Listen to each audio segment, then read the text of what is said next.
নমস্কার, আমার আরেকটি নতুন ভিডিওতে আপনাদের স্বাগত।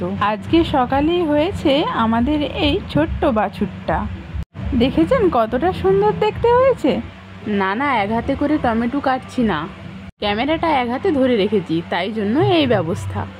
আজকে দুপুরে রান্না হয়েছিল কলমি শাক ভাজা, মাংসর ঝোল আর ভেড়ির টক। যদিও মাংসটা আমি রান্না করিনি, করেছে আমার শাশুড়ি মা। আমি শুধু শাক ভাজা, ভাত আর ভেড়ির টকটা করেছিলাম, আর আনাজগুলোও কেটেছিলাম। এই যে দেখতেই পাচ্ছেন ভাত প্রায় হয়ে এসেছে।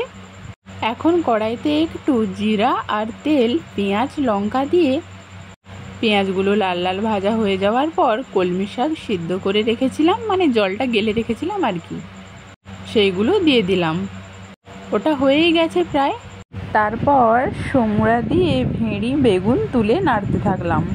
একটু জলও অ্যাড করেছিলাম সিদ্ধ হওয়ার জন্য, একটু চাপাও দিয়ে দিয়েছিলাম। চাপা খুলেই দেখি অনেকটাই প্রায় ভাজা ভাজা হয়ে গেছে। তারপর আর কি মিক্সিতে পেস্ট করে রাখা সরষা আর লঙ্কার বান্না ঢেলে দিলাম।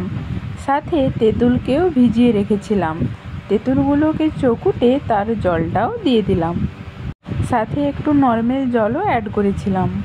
তারপর আরও কিছুক্ষণ চাপা দিয়ে ফুটতে দিয়েছিলাম। ব্যাস রেডি ভেড়ির টক। তারপর মাংস রান্নার জন্য মাংসের আলুগুলোকে ভেজে নিয়েছিলাম, আর মাংসটাও ভেজে রেখেছিলাম। রান্না করবে মা। আজকের ভিডিওটি এই পর্যন্ত। ভালো লাগলে লাইক, কমেন্ট, শেয়ার করতে ভুলবেন না কিন্তু। ধন্যবাদ, শুভরাত্রি, সবাই ভালো থাকবেন, টাটা। দেখা হচ্ছে নেক্সট ভিডিওতে।